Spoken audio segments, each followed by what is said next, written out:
Hello folks, I am back again. How are things? Hope everything's going well whenever you are.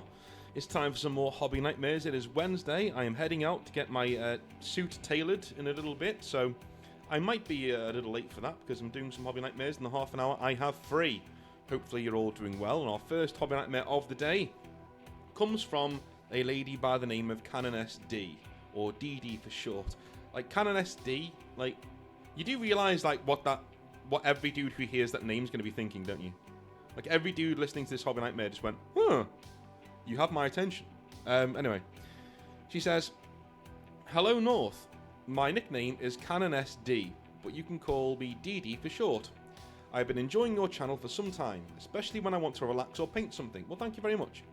Occasionally, my better half will watch with me, because he enjoys a good rant as well.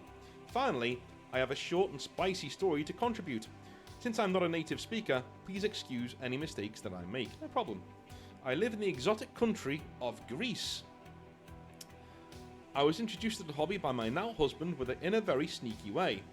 He knew I loved painting, and he said, 'Here is a miniature and some paints. Go crazy.' So I did. I went crazy. I went to town, as you call it. I love painting minis, and I also love playing fluffy casual games of a lot of miniature war games. My main games are 40k, obviously, Age of Sigmar, Infinity, and I enjoyed a lot of A Song of Ice and Fire." Right, is A Song of Ice and Fire good? Let me know, comment section. Is it good? Like, the models are really nice. But I've only tried it like once or twice, but it's one of those games where it was like a day when I was running around doing other things. Anyway. Currently, she says, "I am into Conquest Clash of Kings from Parabellum." Cool. Anyway, let's get into the meat of the story. In Greece, the communities of miniature gaming are small, and most of us know each other, or have at least heard of each other. Learning what is going on in the local communities is easy. You don't even have to ask. The news just sort of hits you in the face whether you like it or not. So I recently heard the most interesting and spicy scoop, and I did hear it from a very reliable source that has no reason to lie to me. Alright, cool.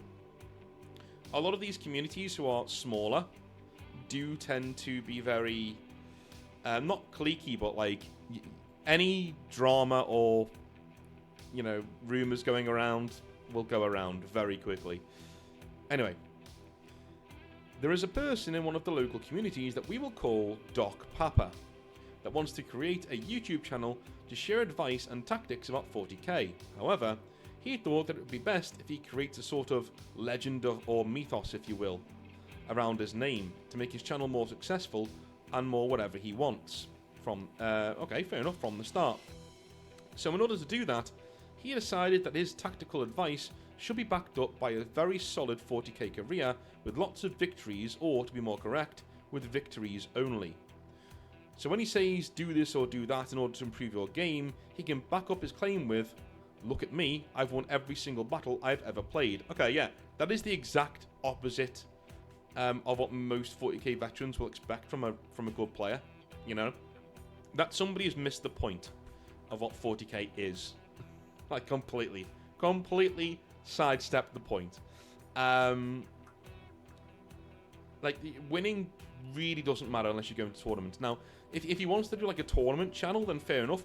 But even tournament dudes, most of them that I know would rather listen to a guy who wins half of his games, but is a nice guy and knows the system and knows the game, and he can show that through literally his experience and the way he talks about it, than an absolute douche nozzle who wins every single game he's ever in because he's playing the current meta list, but they're getting good information out of him, right? They'd rather go with the former than the latter.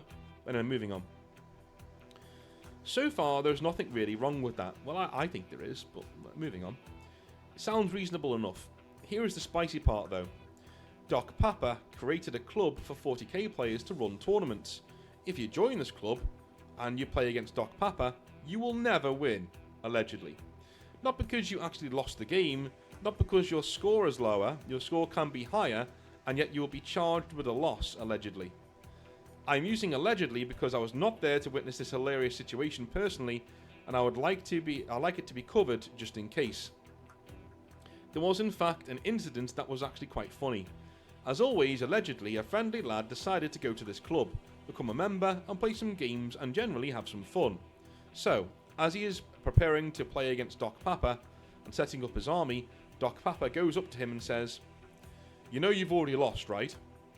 The friendly lad obviously doesn't understand and replies with, "What are you talking about? We haven't played yet." Doc Papa then says, No, you have lost. No matter the score, you can never win against me. That's the rule. I will always win." Dude, this guy is unhinged. Credit to the amazing lad who had the brain and courage, and he said, "Dude, are you serious? Go to hell." And then he packed up his army and left. My honest question here is, where the frack do people like Doc Papa find mindless servitors to follow them? As far as I'm aware, this 40k club that is named something like Greek 40k players has actually several members. I'm not informed about the specific number. If you think that the story ends here, you are mistaken, because Doc Papa strikes again. Well, the reason why is because he's named this group for Greek 40k players. Okay? There are groups on Facebook that is called like Warhammer 40,000 fans or Warhammer 40,000 whatever, right? And they're absolutely full to the brim of dicks. Just straight dickheads, as far as the eye can see, right? But because they call themselves like something wide-reaching, like Warhammer 40k fans or Warhammer 40k whatever, they will get good numbers because people who are interested in that hobby will come and say hello and get involved. And most of them will be run off pretty quickly. But you know, the fact that his group's called Greek 40k players, and he only has 4 or 5 members there, like several members, shows you that his group isn't working. His approach isn't working. It should be far bigger than that. If you called your group that, you should get like dozens of people turning up after a year or two, at least. Anyway, he competed in one tournament that was organised by a somewhat large and well-known hobby store in our capital city, Athens. Let's call the store Fantastic Store. Not only did he take part, but was also helping the organisers. Here is the juicy part. His last game was supposed to be against a player nicknamed Vagos. Vagos was the other player that was winning, and since I've met him personally, I can tell you that he is a very good 40k player. He knows his army, knows the rules, plays intelligently, and has quite some luck with the dice rolls. Any kind of dice, even mine. I'll be rolling 1s and he'll be rolling a 4+ on average with the same dice, so no cheating going on there. Vagos did well in the tournament and was supposed to face Doc Papa, but Doc Papa somehow managed to cook the pairings in his favour. He gave bad tiebreakers to Vagos and faced off against a different, weaker opponent. I think the last player in the tournament. Of course, Doc Papa won. I don't need to say allegedly in this case because Fantastic Store later apologised formally to everybody involved because there was quite a bit of gossip and discomfort in the community about this incident. Once again, I don't get why people go to these lengths to achieve a non-deserved victory. When I used to play competitively a buddy fight card game, I was trying to prove that I'm the best player. I know how to play this game better than any other players, and that the deck I have made is better than the other decks.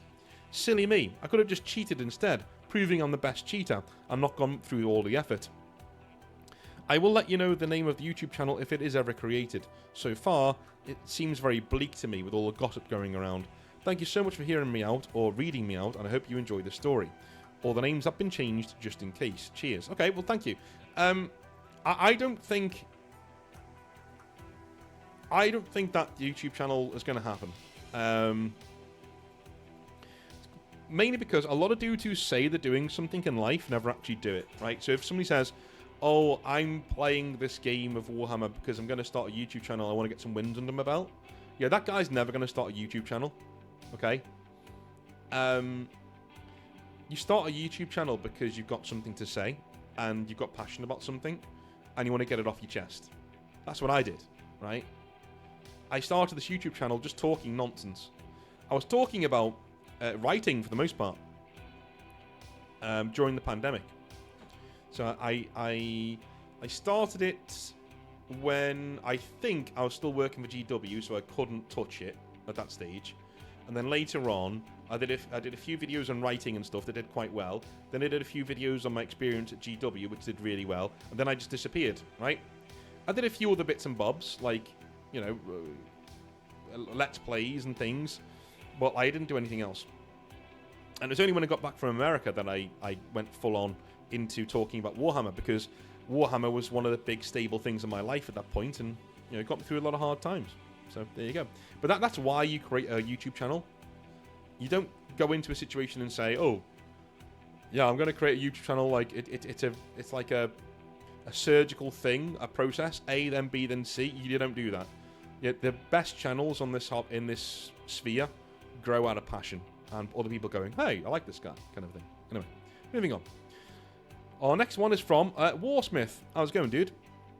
He says, "Dear Mr. North, Warsmith here. I thought I'd write to you again as my excitement for the Warhammer hobby and setting in general has hit a bit of a brick wall, and I don't want things to be this way. Advance warning, prepare for some salt." Okay, you come to the right channel.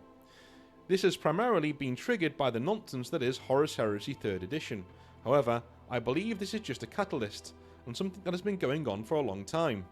To put it plainly, I am burned out with the game, the direction the lore and artwork is going, the constant change, and, I'm afraid to say, a lot of the time, the fans themselves." Ooh. "I primarily play Horus Heresy, and it honestly feels like this is a game I cannot keep up with anymore.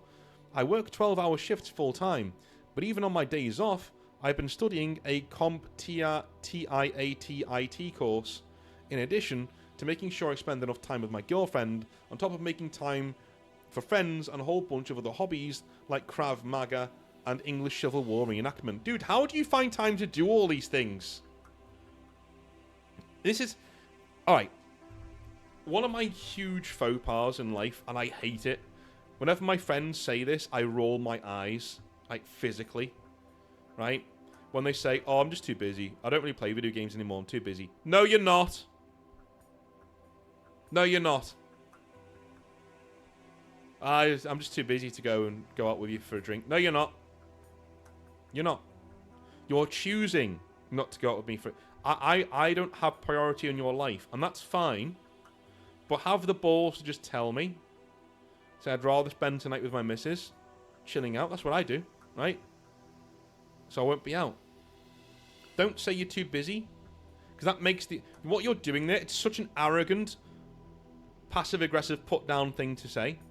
I'm too busy to spend time with you, because I work and I've got all these other things going on, so I'm not going to be able to... So it makes you feel like a dick for having asked in the first place. Do you know what I mean? Because now you're thinking, well, I'm a failure compared to this guy because I'm not that busy. No, dude.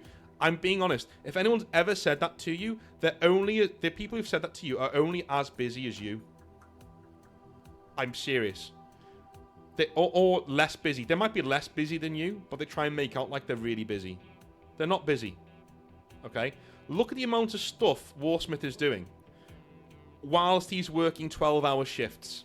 He's studying a really complex IT course, spending time with his missus, going out with his friends, and he has other hobbies going on. He has Krav Maga, and he does English Civil War reenactment with 12-hour shifts 5 days a week. And you're telling me you don't have time to go for a pint? Serious? Go fuck yourself, mate. I hate shit like that. It really is cowardly, and it makes the other person feel like shit. Like, the other person's gone out of their way to invite you to something, and you say, no, I can't, I'm too busy. Far too busy these days. I don't play video games, so I won't be able to play video games with you. Nah, I'm too busy for 40k, I can't be doing that. Nah, I'm too busy to go for a pint. No, I've got all these other things going on. I'm so busy. No, you're not. You're not. What you're doing is prioritizing other things than the things your friend is inviting you to. That's what you're doing.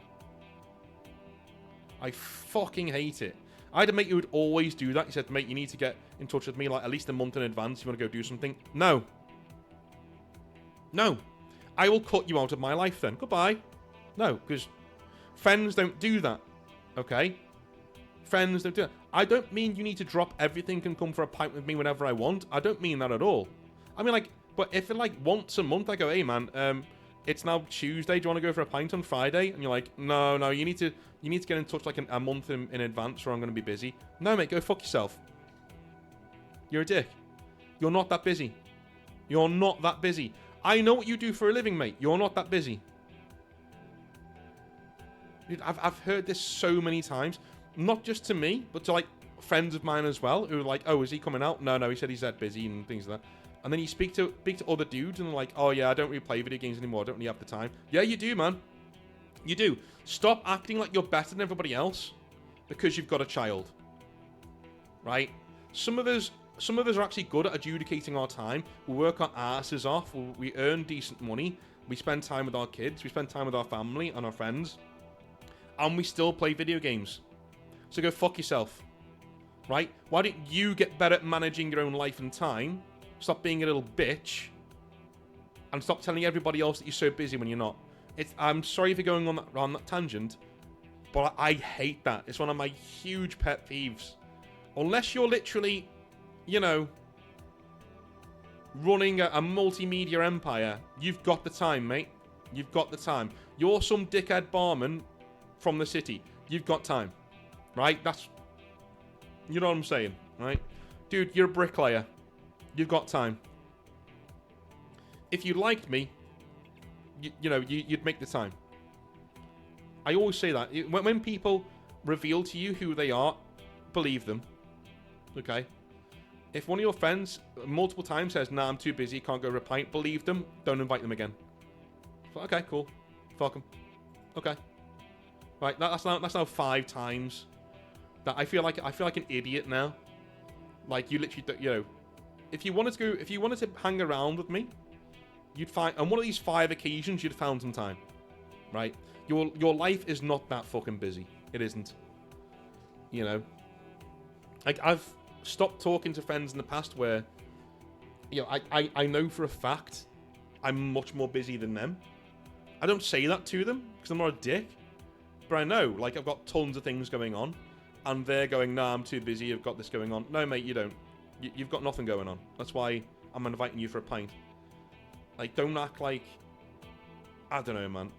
I don't know. It's the attitude of it as well that just gets me. I'm like, your life is not that important, dude. You've not got that much going on. Moving on. Anyway. And by the way, before people say, oh, you dropped friends, because... No. These extreme scenarios... Right, these are dudes who literally do nothing and then tell me they're busy after like 5 times. If I'm going out with other friends, like 5 or 6 friends, I'll invite them along and they say no like 4 or 5 times in a row, and they're just going, yeah, I'm just busy. You need to give me more notice than that. No, mate, I won't because you're not running fucking Google. All right, you're a barman in the city who doesn't really turn up to half the shifts. So, you know, moving on. To put things into perspective further, I have 2 armies for Horus Heresy, Ultramarines and Iron Warriors. Good choices. Both of these armies contain units which are primarily geared for 1st edition of Heresy, and I really struggle to win a game nowadays. Finding the rules in those 2.0 books is a slog, and I simply don't have the time to study rules in depth, optimize army lists, so they can even be vaguely effective and competitive, and then build and paint the units for said lists. I refuse to play with grey models in all but the most dire of circumstances. The release of 3.0 has more or less confirmed that the 3-year edition cycle for me, and I just don't have it in me to keep up with the bloated, top-heavy, and constantly changing rules anymore, and I'm afraid OPR does not fully give the scale and flavour that I like in Heresy games. That's fair enough. As for the direction the setting is taking overall, I'm not sure if there is anything I can say about it that you have not already mentioned. It is absolutely becoming grey, desenified sludge overall. Yeah, dude, yeah. All I would add myself would be that some of the redesigns to some things which are clearly designed to supplant the previous ones, so players feel they have to buy the newer version. I will cite the redesigned Mark III power armor as a particularly egregious example of this. And for the fans that justify it, I don't care that it's how they look during Rogue Trader. They simply look inferior to the Alan Bligh era Mark IIIs. Just compare some of the artwork and see for yourself. Again with the Siege of Terror series, I have not even gotten around to reading it yet because of how overly bloated it seems. There are other books I could read which I will actually enjoy. I'm not even going to touch on 40k because that ship sailed for me a while back. Finally, the fans and community. Where oh where do I begin here? Yes, this bit will be a bit of a rant. You weren't ranting already? Jeez, well before we get into that, Let's see your models, shall we? Because you have sent in a few models. A few decent-looking tanks, by the way. These are really nice. Let me have a look-see here. Dude. That's cool, man. That's cool. I like this guy. That's cool. That's a lot. That's a lot of sludge and carpets on your tank. These look really good. Very cool stuff. I'm not sure if it is where I have been getting older. Maybe. I turned 27 this month, so I know I'm not that old in the grand scheme of things. But I think I just noticed the cringy gamerishness in this hobby more and more now. Perhaps this is a bit of an expansion to my first point about the game itself, but so often you feel like someone stuck in the past for not being able to keep up, and I'm not sure if it is where I've been getting... Sorry, I'm not sure with constant talk about updates, rules, minutiae, shiny new models, and who fought who and prove their dick is bigger. Sigh. I know I'm only 26 going on 27, but I genuinely feel too old for this now. Oh yeah, and the people who drag politics into it like a cat dragging a dead, rotten pigeon carcass into the house don't help either. Looking at you, pride paint schemes. This guy is like a lovable victim, Eldrew. He's like rolled up his newspaper, he's standing on his lawn. That rich coming from me, I know, but there we go. Yes, it is a political gesture, and I don't care what you say or how well painted they are. Get the fuck out. I have always appreciated the setting when it's at its most grounded and human. I can honestly listen to Space Magic go burr so many times before I have a brain aneurysm. Yes, I know I will get hate for this. Yes, I know Space Magic is integral to the setting. I also know it is handled very poorly by writers who just want to sniff each other's farts because the Brack Library has no sense of quality control, and the lore sections and rulebooks that nowadays seem to be written by unpaid interns at best. I'm not letting this destroy my love for wargaming in general though, because I will always have a deep need to play with toy soldiers. At the moment, I have a British Guards Division tank force which I want to use in Achtung Panzer, and I'm considering starting Middle-earth, because at least that is a setting Games Workshop is not legally allowed to touch, and the models are good quality. I just need a break from Warhammer altogether though. I also want to be able to regain my love for it again. If you or the channel have any thoughts or similar experiences, I would be interested. Thanks again for all you do, Warsmith. And these are his Achtung Panzer players.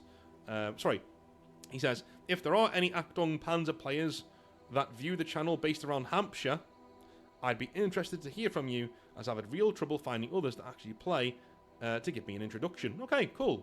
Well, you've got good tanks, so that stands you in good stead. In terms of advice, dude, you know what I say on these things, right? You know, you make the hobby that you want to be involved in. And you are doing that. You're selecting the games that you find interesting, and you're going to go do those games. Nothing wrong with that whatsoever. You're already doing the right thing. I think your problem is it hasn't worked yet. It's going to take like six months to a year of like looking for things and, you know, getting into a new game and getting into a community before you can look back and go, right, that was really good, that was a good decision, right? Things aren't going to change just overnight because you've changed away from 40k. In fact, they'll get harder for a bit. But it will turn around, you will find your people, continue plugging away, alright? That's my advice. You're doing... This is one of the difficult ones because you're already doing the right thing and then you ask me for advice. Like, dude, continue doing what you're doing. I know you want me to have some sort of mad eureka moment, but like, nah, you're already doing exactly the right thing. You've decided 40k isn't for you, and instead of bashing your head against the table, trying to fit into Horus Heresy or 40k, dude, like, look at the Outer Circle. If you feel bad for leaving Horus Heresy, look at the Outer Circle. The guy is Horus Heresy. He is a walking Horus Heresy. That's what he is. Dude has his own printing station. He's got lots of land on which he has massive big games. You need to have fully painted armies to play in his clubs. You've got to, you know, he's writing his own Horus Heresy edition. The guy's ingrained and he's walked away from Horus Heresy. So I don't think you need to feel bad. You know, at all. What you need to do is find your own people, and it looks like you're already doing that. By the way, there are also a lot of people out there who are playing First Edition 1.0 Horus Heresy.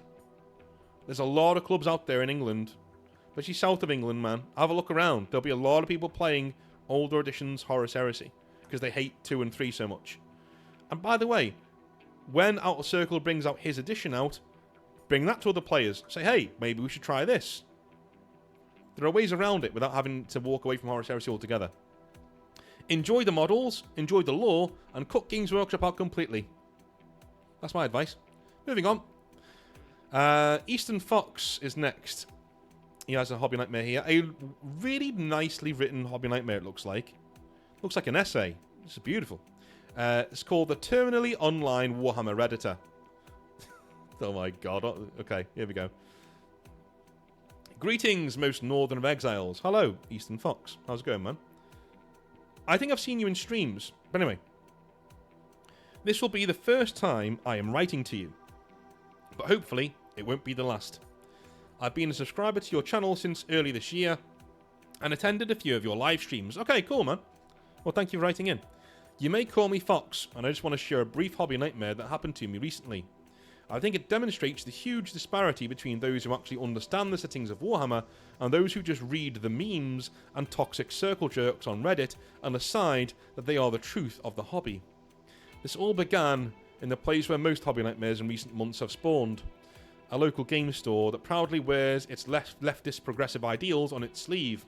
Of course, I'm omitting names for the sake of privacy, as I genuinely have nothing against the establishment outside of its cringeworthy politics. Okay, so I will say this: most gaming stores are lefty, right? They're run by people who are on the left. You know, inclusion and all that sort of stuff, and that is fine. I'm all for inclusion. I'm all for, you know, Warhammer, in my opinion, is for everybody. But not anybody. That's a qualifying statement. Do you know what I mean? Warhammer is for everybody, not anybody. That's the difference. Okay? If you like 40k, you like Grimdark, right? This is for you. And what we mean by that is anybody can be into those things. Doesn't matter what race, creed, gender, sexuality you are. Doesn't matter. If you like Warhammer, then yeah, indeed, Warhammer is for everybody. Everybody can be into this. Doesn't matter who you are. Everybody can be into it. But realize you are one of the chosen few. Because whilst this hobby is for everybody and we welcome everybody, it's not for just anybody. Right? What people try and make it is no, it's for anybody. No, it's not for anybody. Right? That there's a difference. It's not for anybody. Right? Because anybody includes the people who actually don't like 40k and want to change it. I want to say, no. It's supposed to be the Saturday morning cartoon thing. I don't want to be offended or insulted. No. Go fuck yourself. You're anybody. Go away. I want everybody. Everybody who likes Warhammer is invited and included in this space. So, right?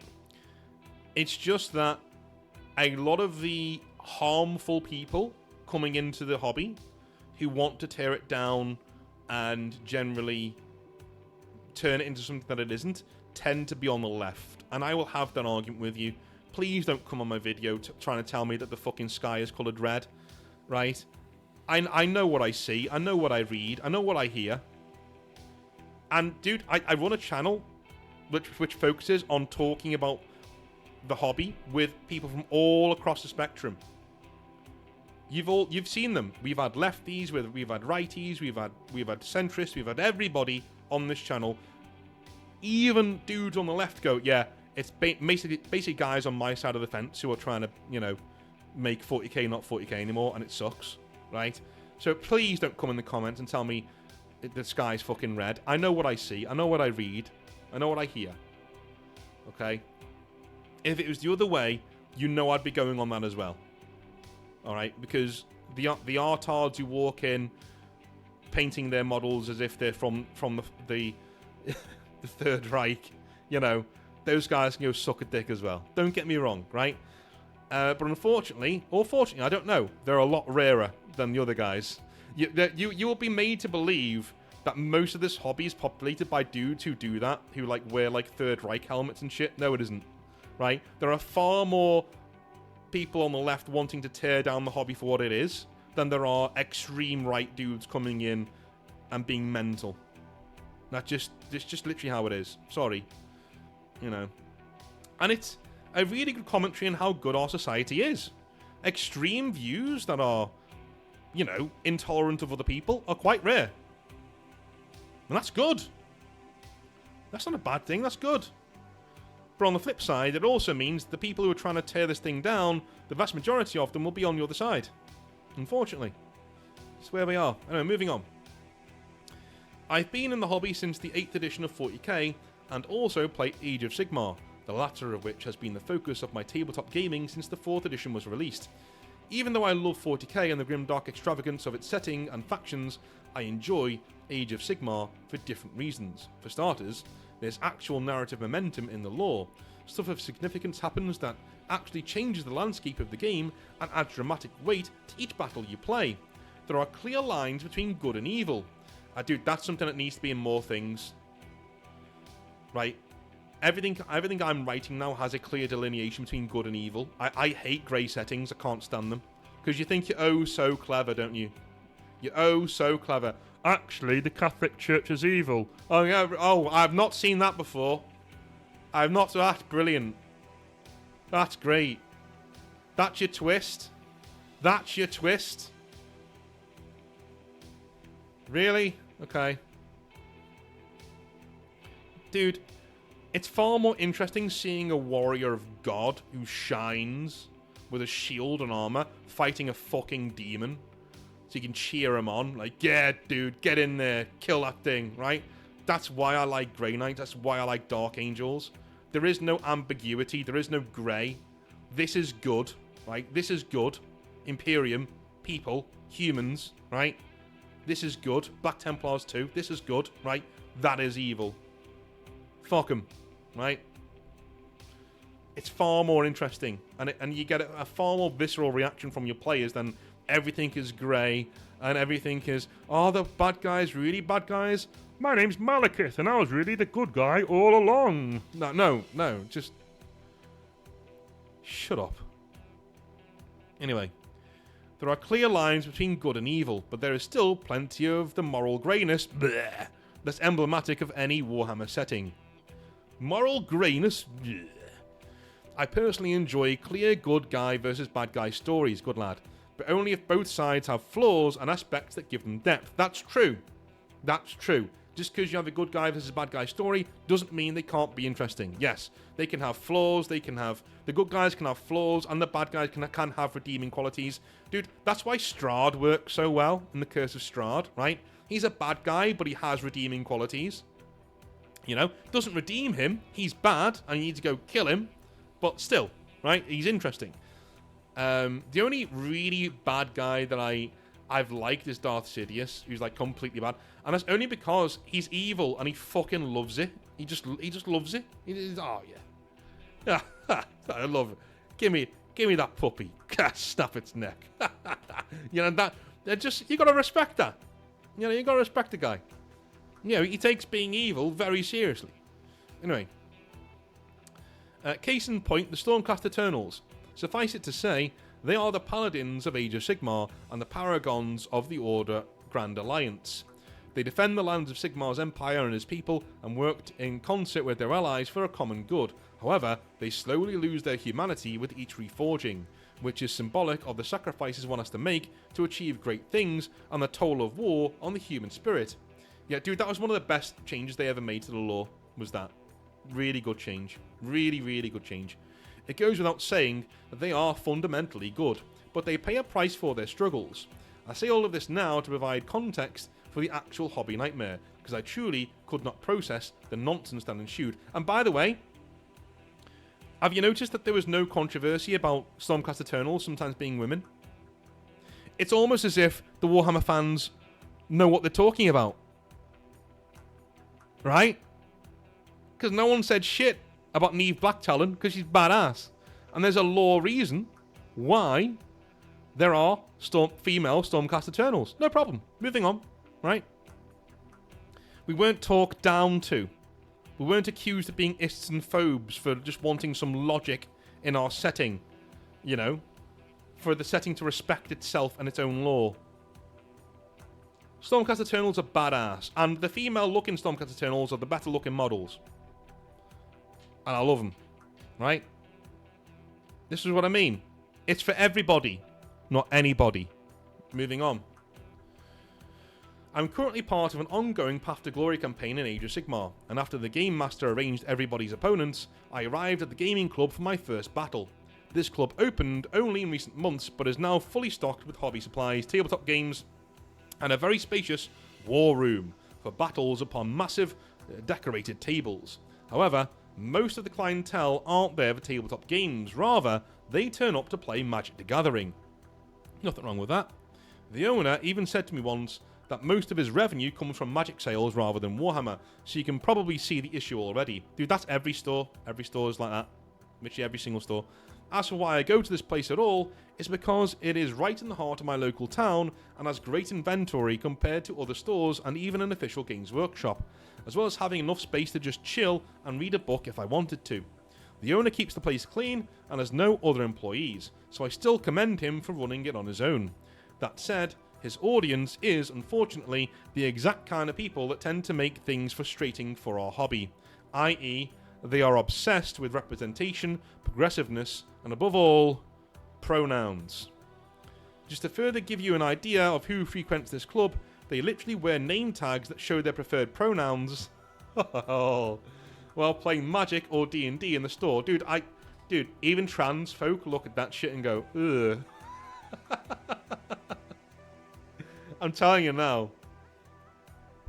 Even trans women and men look at that shit and go, ugh. Get away, creature. Get away. Moving on. The owner doesn't make them do this, mind you, but doesn't stop them either. But you can't stop them, dude. Can you imagine?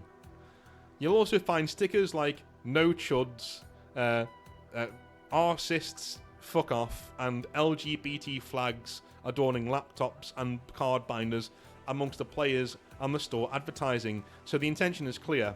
For my part, I just keep to myself, hang out if I want to, and buy whatever I need. I have nothing against the patrons of the store or how they represent themselves, but I can't deny that some of the things I've heard whilst in that store make me cringe hard. Perhaps we'll save that for another time. I thought that was the Hobby Nightmare, wow, okay. When I met my opponent, he was a decent enough chap, we'll call him Adam. I was playing the Stormcast Eternals and he was playing Skaven. As soon as we began the preamble for our battle, a few red flags immediately appeared. Not only were none of his models fully painted and based, he was also using proxies for certain units taken from 40k, like an Orc War Boss to represent his Skaven Claw Lord, and a Squig Boss for one of his war machines. I don't really have a problem with proxies as a rule, but this just struck me as incredibly lazy and not taking the spirit of the game seriously. My army was fully painted and assembled, so it made his models look like a massive filth and poor washes in comparison. Adam didn't wear a name tag, but I could tell he was very cagey and abrasive, and his attitude was very bitter right off the bat. I later learned this was because he had 2 games before me, both of them losses, and he didn't have a clear understanding of the rules. Since I tried to be patient with people and give them the benefit of the doubt, I explained things as we played, correcting both his mistakes and my own, and tried to avoid gotchas wherever possible. Even so, Adam would still sometimes look at me as if I had 3 heads when certain rules took effect. Wait, what? They can do that? He would say, to which I would explain repeatedly that this is what my army or unit did, and so on. And the game went on. I was having fun simply rolling dice and forging a narrative for my Stormcasts, and we reached a pivotal moment where a lone Stormcast Reclusian was bogged down in a horde of Skaven clan rats on a key objective. He had taken dozens of hits throughout the battle, but refused to go down. This was exactly the kind of thing I wanted in Path to Glory, cinematic events that became etched into your army's legend. I was so psyched when the Reclusian made all of his saves against nearly 40 Skaven attacks and didn't fall. That's crazy, I exclaimed, still in disbelief. A lone warrior standing against a horde of vermin? What a badass. I said as I prepared to roll my attacks. Adam smirked. You mean lone fascist, right? He said, chuckling. At first I thought he was joking, but then he paused and looked at me with a smug expression. My dice nearly fell out of my hand, as though I was just smacked in the face with a wet pool noodle. This is just empirically false, as per the law and their character, but I could tell Adam was a 40k expatriate, as he kept referring to magic as a psychic phase and attacks, and other terms from that game. I guess that he figured big gleaming armour equals fascists or something, or Stormcast equals Space Marines, but I can only guess. Huh? I said, honestly dumbfounded. What do you mean by they're fascist? Dude, don't ask. Yeah, you've done this to yourself. Adam shrugged. Well, you know, they're like obsessed with control and order and stuff, Adam said, still wearing that smug face and chuckling. Again, a falsehood pulled from Reddit. I was stunned and honestly didn't know how to respond, so I just shook my head. Dude, you know that's nonsense. They're not fascist, I said, as I started rattling my dice for the Stormcast attacks. Adam laughed. Yes, they are. They're totally just... Let's just agree to disagree, dude, alright? I said, cutting him off by rolling my dice and continuing the game. Suffice it to say, he didn't try to bait me again, and I thoroughly defeated his army, and he decided to retreat. He complained frequently when things didn't go his way, and his attitude stunk towards the end. I gave him some pointers as how he could improve his army and attacks. No, don't do that. Don't do that. Don't do that. Alright, you've done well up until this point. If you beat somebody quite badly, if they ask for advice, give it. But don't wag your finger at them from on high. Do this better next time. Do that. No, don't do that. Because that's how it comes across. Even if you're being really nice, it comes across as a really dickish, arrogant thing to do. So just don't do it, right?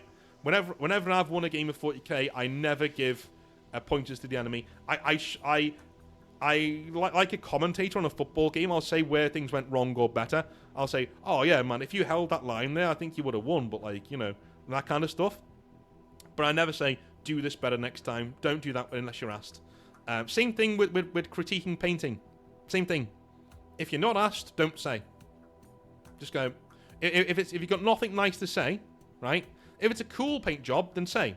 But if it's a shitty one, but you're not asked for any input, then don't do anything. All right.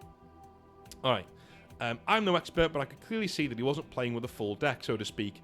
He said he was debating about quitting the campaign, which would be a shame, but I honestly wouldn't miss him after this battle. It just infuriates me when people are so confident in their own stupidity and bad faith opinions. But what can you do? I was only reminded of Mark Twain's famous axiom, and I quote, "Don't argue with a fool, onlookers will not be able to tell the difference," unquote. I'm still in the campaign and look forward to future battles, and hopefully the other opponents will be far better than this. Keep being awesome, Sir North, and I hope this Hobby Nightmare at least gave you a bit of a laugh or righteous indignation. Look forward to a future projects. Cheers, Eastern Fox. Dude, write some more Hobby Nightmares in. That was a lovely Hobby Nightmare, really nicely laid out. Felt like I was reading something really professional. That's really cool. Right, I'm already really late. I love you a long time. I'll speak to you very, very, very soon. I'm going to get my suit now. Have a good rest of your day. Right, have a good one. Bye now.